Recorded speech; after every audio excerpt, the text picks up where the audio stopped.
On a hot summer day in 1952, Paul Alexander of Texas suddenly fell ill and had contracted polio. Today, though almost completely paralyzed from the neck down, Alexander, who is now 75 years old, is alive and well, thanks to the large steel ventilator that has enabled him to breathe for nearly 7 decades. He is one of the last people to use an iron lung, a device that was a common sight in polio wards at the peak of the epidemic. Instead of being imprisoned by the medical device that keeps him alive, the man in the iron lung has used it as a springboard to thrive.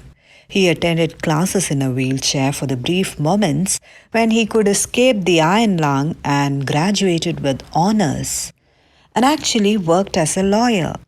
He wrote a book about his experience. It took him 5 years to do it, writing every word himself with a pen attached to a stick he held in his mouth. Life was not easy for him. He was rejected by others and had to learn how to frog breathe by using his throat muscles to push air into his lungs when he was outside the ventilator. Today, Alexander continues his fight not just for himself, but to let others know they are not limited by their circumstances. His story is an example of why your past or even your disability does not have to define your future. No matter where you are from or what your past is or the challenges you could be facing, you can truly do anything if you just set your mind to it and work hard.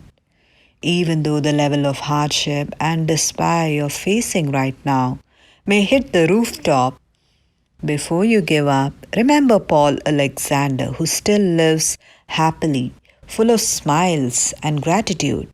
We read in the scriptures, "The Lord Himself goes before you and will be with you. He will never leave you nor forsake you. Do not be afraid. Do not be discouraged."